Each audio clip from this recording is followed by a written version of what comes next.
What is all this fuss about blue light? You've probably heard about it having something to do with the backlighting on your smartphone or other electronic device. But what actually is blue light? What's it doing to your brain? Is it really that bad? Well, let's see what the science says. It's Sister Doctor Squared, episode 20. Let's go!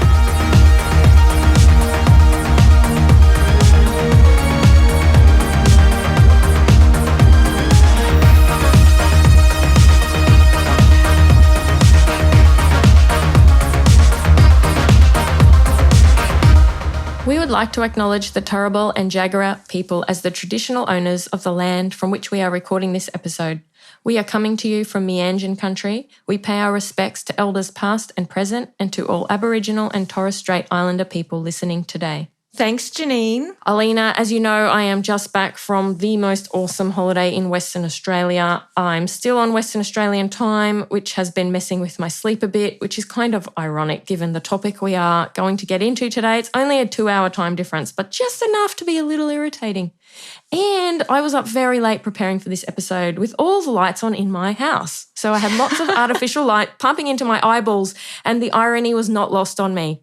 So how are you going? Well, first of all, thanks for the chocolates from Denmark. I didn't know that there was a Denmark in Western Australia. Yeah, I know. Now I do. Had to clarify that to everyone I gave gifts to. I didn't go to Europe. I went to Western Australia.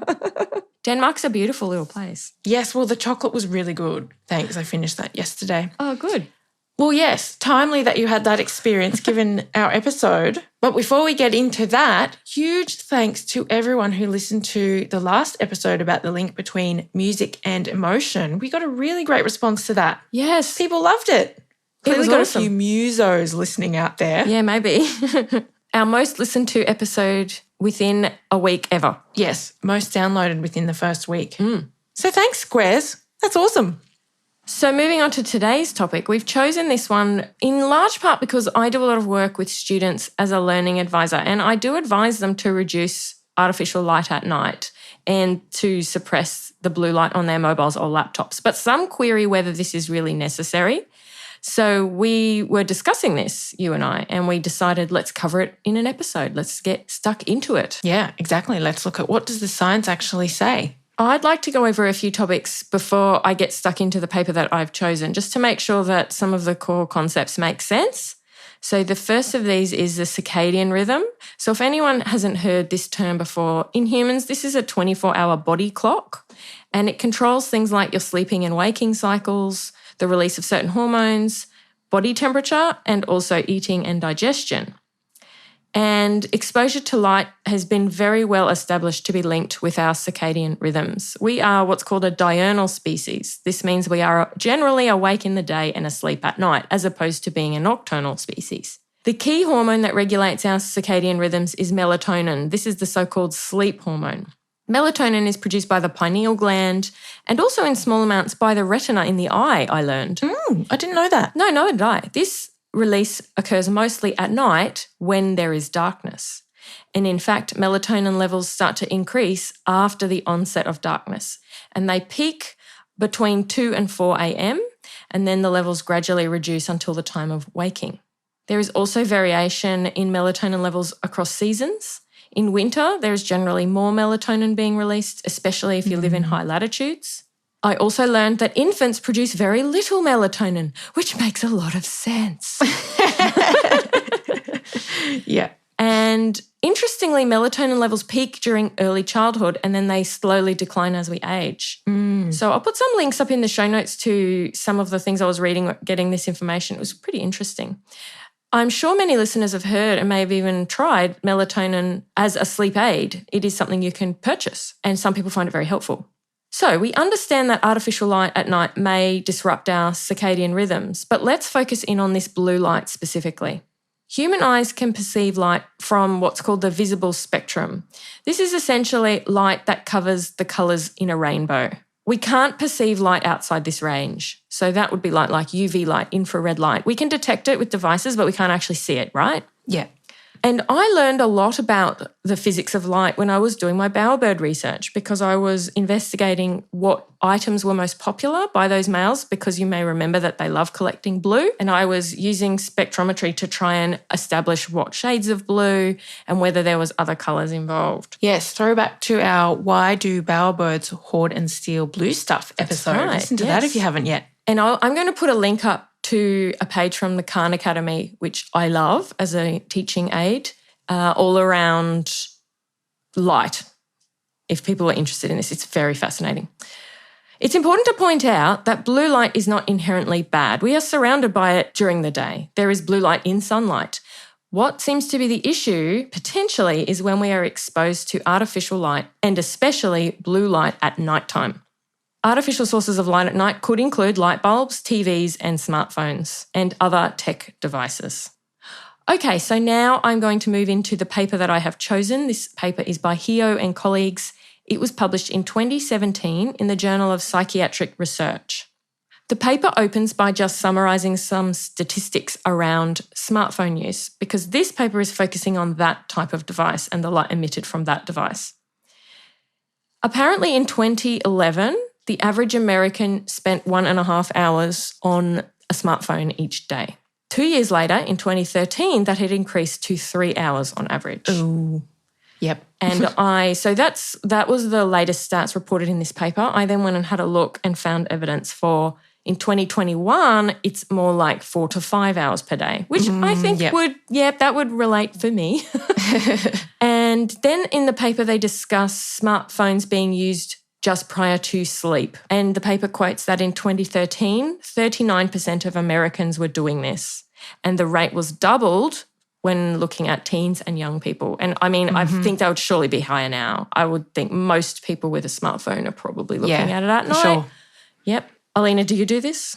Of course, we all do. Everyone who has a smartphone does this, I think. Yeah, even if you're just checking maybe for not messages. you're a bit more diligent. I am. We'll get into that later. Yeah, we will.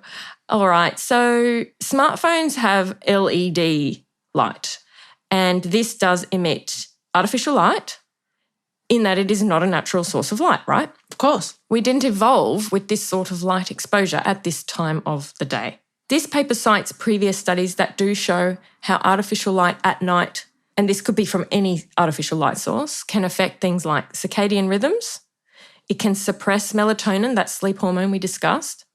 It can increase fatigue levels, affect mood, and affect cognition, which is to say thinking ability and ability to problem solve. Doesn't sound great. No. Importantly, LED lights emit more short wavelength blue light than other artificial light sources. And there is evidence to suggest that light of these shorter wavelengths suppresses melatonin more than light of longer wavelengths. Now, when we're talking about these short and long wavelengths, we're just talking about different colours of light. So again, I'll put some links up if you're interested in this, but blue light has a shorter wavelength. Red light, on the other hand, has a longer wavelength. And exposure to these shorter wavelengths, like blue light, can contribute to insomnia. That has been shown in some previous studies. On the other hand, exposure to blue light in the morning has been shown to be an effective treatment for depression in some people.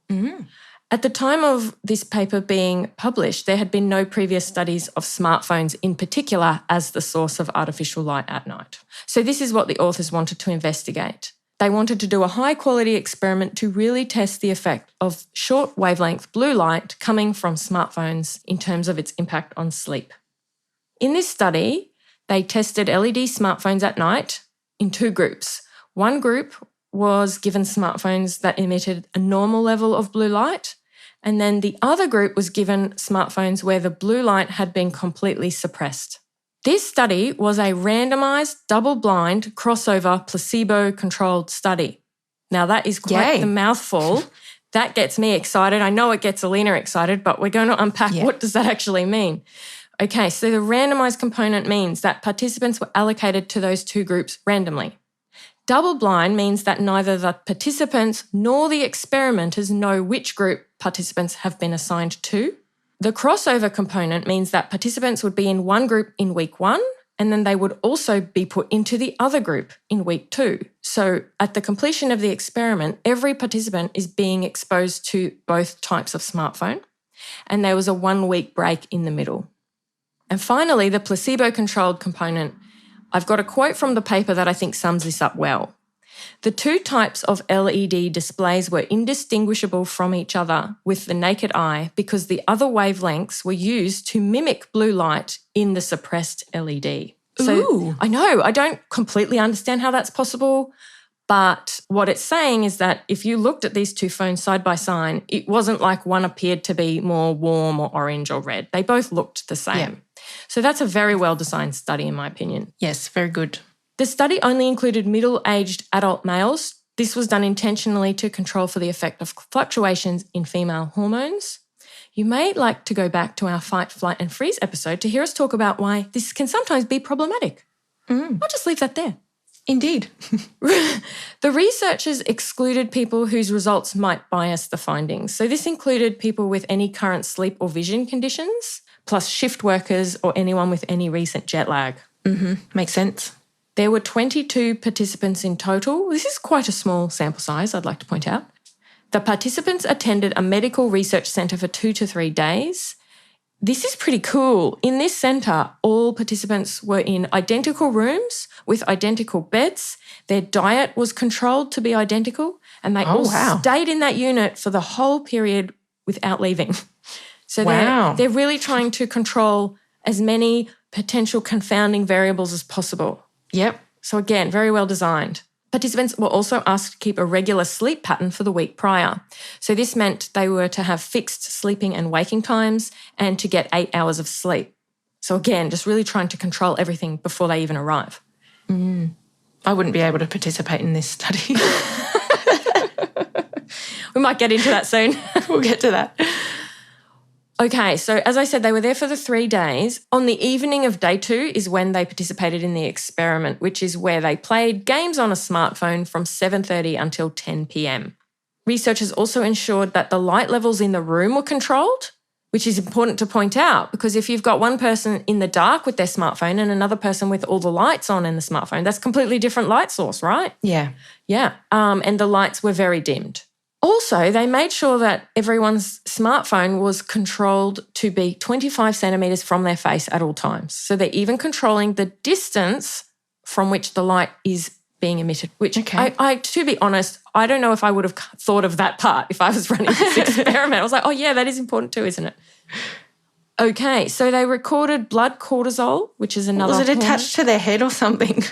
They didn't give any, I mean, I'm glad you asked that because this is what my brain did too. I was trying to think, so they have like a selfie stick or something and it was attached to it. I don't know. I don't know how they did that, but that's... Yeah, and how do you police that? Was someone watching them going, hey, take that phone away from your face? Do you know what, like school dances when they had the ruler? Do you remember? Oh, yeah. Too close. Too close. Do you know what else I did? I thought 25 centimetres, that sounds really far away. So I got a ruler out and went, oh no, that's about the distance I hold my phone from my face. Yeah. So you can do that at home, everyone. Get out your smartphone and your ruler, 25 centimetres. See if you fit the experimental conditions. Okay, so the researchers then, they recorded blood cortisol, which is another hormone, which does fluctuate on a circadian rhythm, and also that melatonin hormone that we've mentioned. They measured these every hour before, during, and after the smartphone use, including while they were sleeping. So getting nice time scale here. They also recorded body temperature, and this is because body temperature also follows its own circadian rhythm, as I mentioned. And we know that we reach our minimum daily body temperature during sleep. Participants also completed several measurement scales before and after the LED light exposures. These included measurement scales for mood, sleepiness, fatigue, sleep quality, and participants performed some cognitive performance tests. So let's get into the results. Researchers looked for differences before and after smartphone use for each participant. For those that were using the smartphones that were emitting the blue light, they found higher body temperature on average after use of the smartphone. This was not found to be statistically significant though. They did find reduced melatonin levels in those exposed to the blue light. Again, it wasn't statistically significant. The timing of melatonin onset, so when that melatonin started being released, was also later. Again, this also wasn't statistically significant. Participants were significantly less sleepy after smartphone use. This was significant. Participants were also significantly less fatigued after blue light exposure. And those participants using the blue light phones did have more errors on cognitive performance tests after blue light exposure, and that was also significant. Okay, so it seems like all of the results are in the direction that they would expect. Yep. But just not all of them were statistically significant. So it is kind of painting a bit of a picture still, right? Yeah, so although the body temperature and melatonin change wasn't statistically significant, the authors still described it as clinically significant, and they still urge control of blue light from devices at night, particularly as we did see the downstream effect. We did see that people were not as sleepy, they were not as fatigued, and they were having more of those errors. Yeah. So there was an impact, but they couldn't kind of pin it all on the melatonin explicitly in this experiment. Yeah.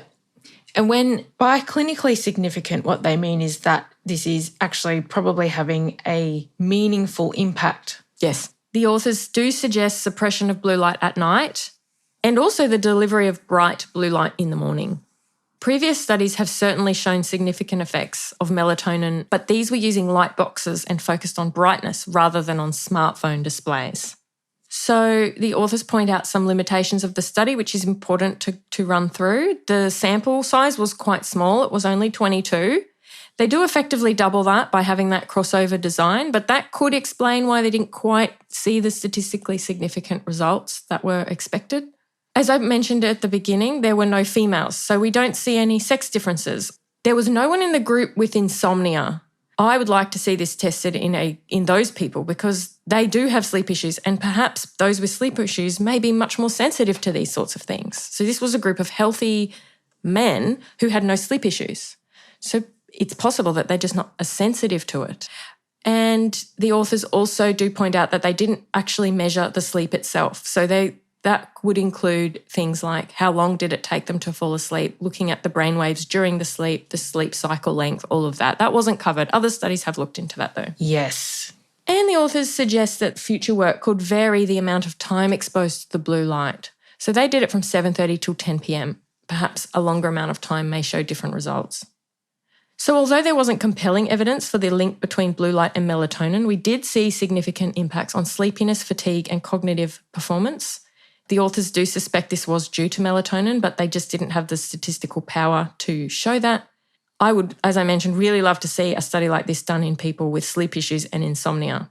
And I believe that's where I should pass over to you, Aleena. Well, very good, Janine, because actually you may get your wish because the study that I read did indeed look at blue light exposure in people with a sleep issue, Yay. namely insomnia. So let's get into that after the break.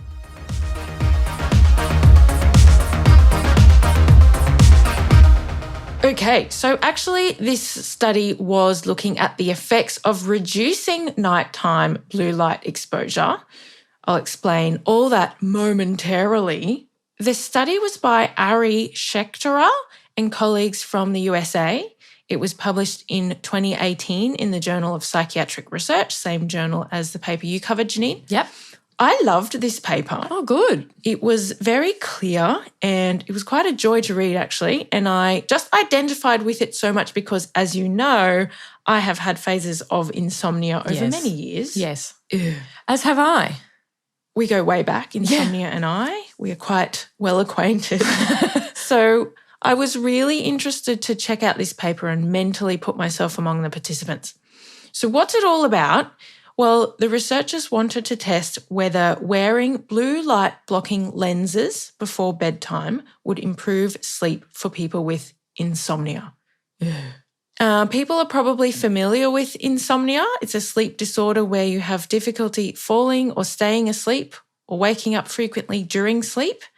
People with insomnia often feel tired, irritable during the day and can have trouble concentrating. The causes of insomnia are complex. It's often due to a combination of the way your brain works, certain behavioural factors, and physiological factors, so the inner workings of your body. But blue light exposure at night may be contributing to the problem. Yeah.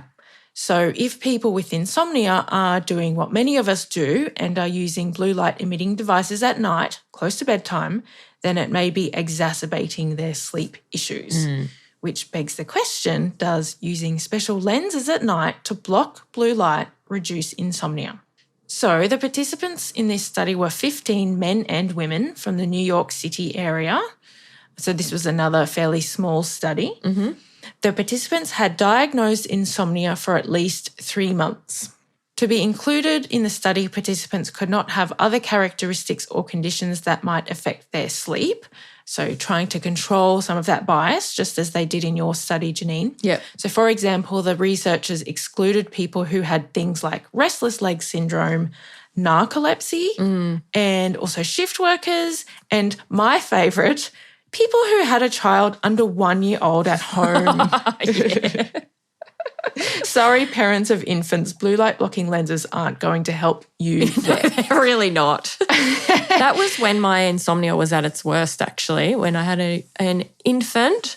And, I remember. I was there. Oh, man, far out. I was just generally struggling to fall asleep and stay asleep. And then I had a baby waking up. And, yeah, it was great. Fun times. Yes, a baby who we've learned was producing very little melatonin, yeah? That's right. There we go. But seriously, if I had known that at the time, I think if people know that, it's helpful because you'll go, okay, accept this is how it is. It's going to get better because in those phases, anyone listening who's been in the trenches with the newborn, it just feels like it's never going to get better. That's emotionally how you feel. You just feel like it's never going to get better. And it will. It will get better. Yeah. They will start making melatonin and it will get better. They're basically just in the same rhythm as they were inside your uterus. They're just now external. Yeah. All right, let's come back to the study. Now, the study Janine went through excluded people with insomnia, of course, but this study is specifically targeting them. Good. So, that's what I want. Yes, so long as they don't have other things going on that might be sense. messing up their sleep. Yeah. Yeah, so this study I could join. Now, this was another randomised control trial, yay. Participants were randomly assigned to wear amber blue light blocking lenses or clear placebo lenses for 1 week. These were like a wraparound pair of sunnies, and participants wore the lenses for 2 hours before bedtime and during any nocturnal awakenings. I was going to ask you, initially I thought they were wearing them all the time. No, for 2 hours before bedtime. Okay. And if they got up and needed to put on a light for something, then they had to put them on. Okay. So factoid for you, Janine, these particular blue light blocking lenses block 65% of blue light. So some still gets through, but most doesn't. And that will vary with the different lenses depending on the manufacturer's specifications from what I've learned, but that was the case in this study. Now, they did this experiment at home. So this is a pragmatic study. It's not a highly controlled lab-based study like the study Janine covered. Yeah. Very different. In this study, they also used a crossover design. So each participant did a week wearing the blue light blocking lenses and then a week wearing the placebo lenses. And like you said, Janine, in a crossover design, you do one condition and then cross over to the other. And just so that the squares know, you do this type of experiment because each participant kind of acts as their own control. And so you don't need as many participants. You touched on that, Janine. So it's really good for practical reasons and funding. Yay. There was a break in between wearing the different lenses. This is often done in crossover trials to reduce the chance of one condition affecting the other. And in trials, this is called a washout period. In this case, there was 4 weeks in between the different types of lenses. Janine, in yours, I think you said there was a 1 week. Yes, 1 week. So to test whether the lenses improved sleep, the researchers measured insomnia using a formal scale. This includes actual sleep measures as well as things like quality of sleep and distress. They also had participants complete a sleep diary and a post-sleep questionnaire, and participants wore an accelerometer to get some objective measures of their sleep. Oh, is that like the thing you have on a Fitbit?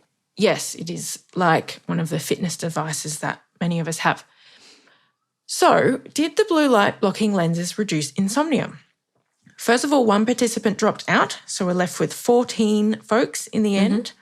And yes, among this group, blue light blocking lenses significantly reduced insomnia. Really? And it was statistically significant? It was. In only that small sample? Yes. Wow. Even with this small sample. This is what I was waiting for. We need to test in the people with the sleep issues. Continue. You may continue. You're welcome. When wearing the blue light blocking lenses, participants said they slept longer, woke up later, had less distress, and they reported better soundness and quality of sleep. That sounds nice. There was also a measure of sleep efficiency, which I love. This is basically the proportion of time spent in bed when you are actually sleeping. And not staring at the ceiling, thinking about how little sleep you're getting and thinking about all the things you have to do tomorrow and wondering what Björk's new album will be like and starting to listen to Björk's new album and starting to text Janine about Björk's new album and so on and so on and so on and so on. My sleep efficiency at times is not awesome. So in this study, sleep efficiency was slightly increased, but it wasn't statistically significant. Interesting. Now, the accelerometer data showed participants slept longer when wearing the blue light blocking lenses. It didn't show any difference on the other sleep measures though, including sleep efficiency. But look, so much of insomnia is about a person's subjective experience, right? Yes. And they talk about this in the paper. You can objectively record 8 hours of sleep, but if you feel it wasn't restful, if you feel it was rubbish sleep and you suffer the next day because of it, then that's far more meaningful than how many hours your fitness device says you slept, right? Yeah, that's a really good point. Yeah. So when they're interpreting these results, they've kind of given more weight to the subjective measures, which is fair. I'm fine with that, Janine. Are you fine with that? Yeah, no, I totally am fine with that. We're fine with that. Yeah. Okay. So overall, what the researchers concluded was that these blue light blocking lenses significantly reduced insomnia, and they expect that this is because there was less blue light getting through people's eyes close to bedtime and messing with their melatonin, that all-important sleep hormone. Now, they didn't actually measure melatonin levels in these studies, unlike your study, Janine. So we don't know for sure that that's what happened, but it fits with what we know about how blue light affects circadian rhythms. Still, they say it's important to do more studies like this and actually measure melatonin to confirm. So there's kind of gaps in both of the studies that we've covered, but together they're kind of telling a nice story, I think. Yeah, that's what I was just thinking. Aleena, I have a query. I think I know what it is. Oh, okay. Well, let's see. You mentioned that the two different types of glasses, one was amber and one was clear. So does this mean the lenses in the glasses? Is this what you thought I was going to ask you? Yeah. So they didn't – I had the same thought and just they didn't really address this in the paper. They described them as amber blue light blocking lenses or clear placebo lenses. So presumably there was a visible difference in the lenses. Yes, because then my query is that the participants, especially as they're in the crossover, are going to see a visible difference in the glasses and may be able to attribute which is the experimental condition. Yeah. That's my query. Potentially. Yeah, they didn't talk about this in the paper. But if they did, it does increase the chance of placebo effects. And people might like to go back to our episode about placebo and nocebo. But really, at the end of the day, if you have insomnia and you put on some amber glasses and you get better sleep due to placebo, that's probably okay. Yeah, don't care. Give them to me. So this paper's awesome. I'm happy. Exactly. Now, like I said earlier, insomnia is complex. Blue light at night alone might not cause insomnia, but it looks like it can contribute. And in this study, the blue light blocking lenses reduced insomnia, but it didn't totally cure it. So participants had better insomnia scores for the blue light blocking lenses condition, but they still had some symptoms. So all this to say, if you're already prone to sleeping problems and, this bothers you, then you probably don't want to do anything that's going to mess with your circadian rhythms. And blue light at night looks to be one of those triggers. There's plenty of other triggers too, of course. We don't have time to get into that. This is why I drink only decaf coffee and never past midday. And that's just one thing in my laundry list of things that I do to manage insomnia. Yes. Did you hear that sound, Janine? No. That was the sound of coffee lovers out there revolting against me and this right. podcast. I thought you were saying there was something in the background and we were going to have to re-record that section. No, that was just the sound of, she disgust from all the coffee lovers. I'm sorry, but Janine knows this is a good call for me. Oh, yeah. I can go to 4 p.m, but only tea. I don't drink coffee at all. I cannot do coffee. I will never sleep. Yeah. I don't even drink black or green tea anymore. It's at that stage. Yeah, okay. There's still some caffeine in decaf, mind you. So yeah, there is. Might need to reconsider that. Anyway, so there you go. Blue light blocking lenses look like a pretty easy, safe, and for many people would be an affordable way to try and improve their sleep if they have insomnia without drugs and without going screen-free at night, because nobody wants to do that. No. So, Aleena, are you going to consider this for yourself? I am considering it, yes. So I have all of my devices. I have the it's called night light in the settings, but it's reducing the blue light in the phone. So I use that always. And as you know, I do, due to time zones and the work that I do, I'm often working at night and on my computer. And so, yes, I've always used those settings. But there's other sources of blue light that are really hard to block. So just from the lights in your house, from your TV. My TV is quite old. It doesn't have the technology to turn off to block the blue light. Yeah. So maybe these lenses are an option. And when this study is from 2018, so I'm not sure if devices had the blue light blocking technology then. I don't think it was as easy. So nowadays you can change the settings to block the blue light or reduce it on your devices if they're new enough. But like I've said, there's other sources just in the lights in your home. I think these glasses could be a good option for some people still. Well, what I was going to suggest to listeners, and I'll suggest it to you too, Aleena, is do your own experiment on yourself. Of course. Go a week and get your devices and see if you can modify these blue light settings, and just go a week with it suppressed or minimised and see if it helps. Get down the data, have a look, do some analyses. Yeah, be a nerd, be a square. Yeah, it's fun and it will help your life. I've done this, and this is what I suggest to my students when they're querying this. We discuss, okay, well, let's do 1 or 2 weeks of this condition and 1 or 2 weeks of this condition and see. And then the data doesn't lie, right? And my computer, as Aleena knows, is ancient. It's pushing 8 years old. Like all devices, I'll push it as long as I damn well can. And it does not have any of this, the ability to do it within the computer, but there is software called f.lux software, which is free, and that mimics the time zone you're in and changes the level of blue light to mimic that. So I've been using that for a really long time and I find it so helpful. And when I'm doing it, sometimes you might be doing some work late at night that is colour sensitive. So say, for example, I'm trying to do some graphic design or something, right? So then you can temporarily disable it. And when I do that, the effect on my brain of all this bright blue light just blasting in my face, it's very clear to me that that's not good for me at that time of night. Oh, you've just become accustomed to the amber. Oh, it's too much. I'm the same. If I'm with someone else who doesn't use these technologies and says, hey, look at this on my phone, and they show it to me, it actually hurts my eyes. I have to say, get that away from me, please. Would you please turn down the brightness at least, and then I'll look at your picture. It's like when someone turns on the TV too loud and you're like, nah, turn it down. Yes. It's exactly the same feeling. I feel very stressed.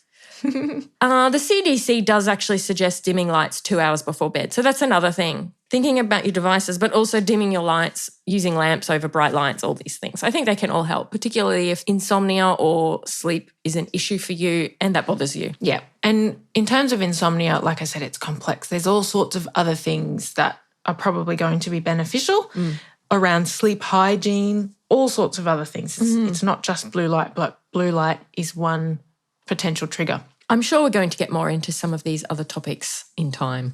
Sure. Aleena, please post a photo of you in your new lenses, if you get them, to Instagram. This isn't a commercial podcast. I'm not going to plug anyone. But, you know, Specsavers, OPSM, Bailey Nelson, Oscar Wiley, anyone from these stores who might be listening, if you want to plug. If you want me to buy my blue light blocking lenses from your store, come to Sis Dr. Squared. No, I'm totally kidding. We would never do that. No.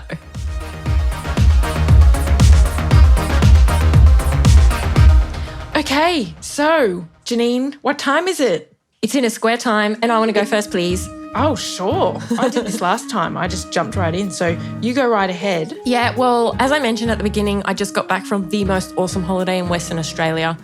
I just wanted to recap the various ways that I nerded out on holiday, if that's okay. Okay, how long have we got? It doesn't stop. The squariness of me doesn't stop, even when I'm on holiday. Never stops. Aleena, as you know, other listeners may not know, I did live in Perth in Western Australia for 10 years, but I haven't been able to go back for 7 years. And part of that was obviously COVID-enforced craziness. So going back was just amazing. And I was so struck by the botanical diversity, which I obviously knew about when I lived there, but just experiencing that again. Yeah. My amazing friends, Nat and Shay, took my boy and I on a wildflower exploration, just less than an hour from Perth. In 3 kilometres, I would say we saw at least 50 different species of wildflowers. And yes, I photographed all of them. And, it was just the best.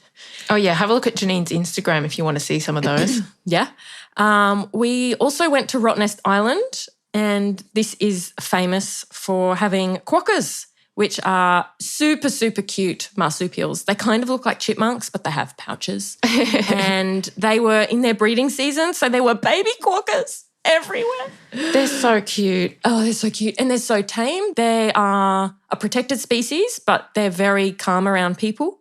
And so you can get selfies. It's awesome. And they were very calm around me, but one of them did bite my finger. Yes, they do say you shouldn't touch them. You can get close and take a photo. Them. No, you can get close and take a photo, but you shouldn't touch them. They do bite and it does hurt. I don't think I did. I don't recall what I was doing to get my finger bitten by a quokka. It was still super cute. Now, as I said, I took my boy. He's 10 now, but when we left Perth, he was only 3. So it was also really fascinating to observe that he remembered absolutely nothing of this place that was so central to the early part of his life. He remembered nothing except for just a few items that we've sort of kept alive, maybe through photographs or stories. He would be able to bring a little bit, but I thought, well, we've kept that one alive. Anything we hadn't really... Yeah. So that's the effects of memory rehearsal, really. That's right. And I was thinking back to our episode about needle fear where we learned that memory really doesn't kick in till around 5. So it all made sense. We've managed to plug 3 different episodes here in this episode. Maybe even 4. Bowerbirds. Well done. Hang on. Bowerbirds, needle fear. Placebo. Placebo. And fight, flight and freeze. I got that one in too. Wow. 4. Hello. I also mentioned the previous episode about music, so that's 5. 5. Oh, we've got such a back catalogue now. We can reference ourselves. I haven't finished. I've got more nerdery from my holiday. All right, continue. Where was I? Oh, yes. Okay, this was super interesting. So as I said, I lived there for 10 years, but the first, I would say 3 to 5 days, I needed to rely on my Google Maps to get me around the city. But then it all came back, Aleena. I didn't need it anymore. So it was fascinating because those neural circuits, that navigation of that city, it's there, but it was just a bit rusty, but I could bring it back. It just got reactivated. Yeah, just like if you imagine, I don't know another language, but I've heard this experience that you immerse yourself back in that culture and it comes back. That's cool. Yeah. So, just a huge shout out to my amazing friends who came to see us, especially Nat and Shay, who let me stay and gave me their second car to drive around in. And also Sherry and family who let us stay, and Rachel also for her amazing hospitality. It was so hard to leave. I just love Perth. If anyone's looking for an interesting holiday, can't recommend it highly enough. The vibe, the lifestyle, the climate, the people, and of course, the botanical and zoological diversity. It's really just your happy place, isn't it? Oh, it's so good. Yeah, I love Perth. I visited many times when you lived there, and I also really love it. Well, that's great. Thank you for that recap. Aleena, I don't know what you have planned, but I am just being inundated by people asking for an update on your kitchen renovation. I'm serious. So, okay.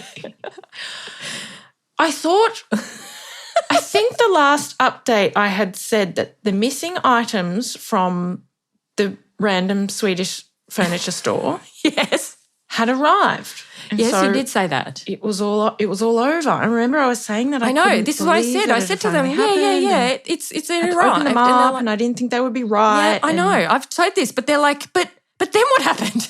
Okay, I thought it was over. I think, well, okay, fair enough. The last step was to actually get those installed, and then the drawer handles that could not be installed because the drawer covers weren't on also needed to be installed. So that happened. Maybe It did happen. A few weeks later. Okay, so this is what I failed to tell people. I'm sorry. I didn't know that people needed. They need to know that the drawer fronts are there and that they have handles. They need to know. The drawer fronts are on, the handles are on. It's all 100% finished. There is nothing left to do. And it looks great. So good. It is so good. And we're very happy with it. I posted on Instagram. That's what I was going to say. I've told There's a few before people. and after picture on Yeah. Instagram of one of the sets of drawers. So I don't know if these people are not following us on Instagram. What are they doing? I was going to say that. We have a lot more listeners than we have followers. And we're a bit sad about it, to be honest. So if people want to come find us on Instagram, come on over. Yeah, you can see the drawer fronts and the handles. So there you go. It's finished. And Yes, that will be so the end of this segment. That segment now. is dead. we're We hope putting it will that- never return. Let's close the book on that. Yeah, we're putting that to rest, until we do a bathroom renovation or I something. know. I'll probably be renovating in a In few which years. case we won't go with the random Swedish furniture No, store. I would not. I did have one small thing to mention, and I'm actually surprised that you didn't mention it, Janine. What is But I it? guess you've just been a bit preoccupied with your trip. But what I have been squaring out on, of course, is Björk has a new album. Oh, far out. And a new podcast. Yes, there I you was go. going to talk about that next episode, but go ahead.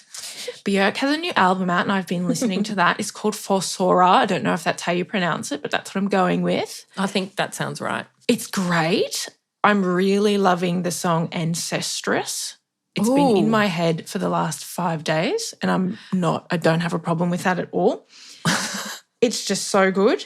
And Yep. yes, she also has a podcast. And the podcast Have you listened to any of it?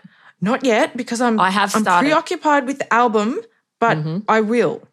Now, the podcast is called Björk Sonic Symbolism. And what it is Björk, I'll read this from the description. Join Björk in conversations with collaborators about her sound experiences. In this podcast, you'll learn about the moods, timbres, and tempos that vibrate through each album. So there's an episode for each of her albums. I know. And if you listen to the trailer, she talks about that for each one, they talk about the cover of the album Yes. and the posture that she's in. Yes. And the visual that's coming through on the cover of the album and how that relates to the different sounds and timbres and tempos that were used. I know. So it's just like so nerdy and so cool. It's so good. I have started listening to it. I pre-downloaded it all for my flight. That was I'm so excited. I'm just going to binge this all on my flight because that was a 6-hour flight. But I couldn't enjoy it because, there's so much background noise on a flight. Yeah, I know. And It's I not a was great just look. like, you Well, know you what? got to I get need yourself to- some really good headphones. Exactly. dude. I'm like, this is not right. I need to give this the listening attention that it requires and deserves. So I have started and it was just already awesome, even with that poor sound quality. So now I'm waiting until I can do it properly. I just love her voice. Like her I just speaking love voice. her. She's just the best. She's just the best. She describes this album as, I can't remember the exact words, but it's very much born out of the pandemic and being in isolation and grounding herself, going back to her roots and really almost like seeping into the earth. So there's a lot of visuals around fungi and soil. So, hello. And she described it as biological techno. Hello. Yes. So there's a little bit of crossover with biophilia, it seems, Definitely. which is by far her most squarey album. That's right. Have we talked about that? I'm pretty sure we have. Okay. Basically, just go get into Björk and she's Janine, just- now you can she's- please add Ancestress to the playlist I will. and any other Björk songs while you're at it. Just add them all. It's fine. There is a pile in there already, but Yeah. sure. People know that. I think we've mentioned before that we really like Björk. Yeah. If she dies, Because she is my queen. She is my queen. if she is my queen. she's just so cool. She will die, Aleena. I think if I actually met her, I'd just like fall over. I would be nervous meeting Björk. Yes. 100%. Same I would for me. just feel like such a loser. Hi, my name's Aleena and I have a podcast. We just talk about you the whole time. Oh, that's funny. I reckon I would be stupid nervous, but I would definitely like talk to her about her insights into biology and fusing that with art. It's so cool. All right, we need to wrap this up. Thank you so much for joining us. Details of everything we've talked about will be available on our website as always. Please follow along on Facebook, Twitter, Instagram. And if you please do follow us on Instagram. Yeah, please do. You will get to see finished drawer fronts. Yeah. That's some quality content. We don't post all that much, just enough to. Nah. It's good. You'll enjoy it. And if you like listening to Sister Doctor Squared, feel free to buy us a coffee via our Ko-fi page. You can find the link to this on the Support Us page of our website. Yeah. Or don't. It's up to you. It's not mandatory. Whatever. The cost of living is pretty bad at the moment. Well, look, we might get some funds from one of those Oscar Wiley or OPSM flooding in now. Yeah. Maybe we don't need Ko-fi. Yeah. Buy yourself a chocolate instead. Buy yourself some chocolate from Denmark. All right. Bye, everyone. Stay square out there. Bye.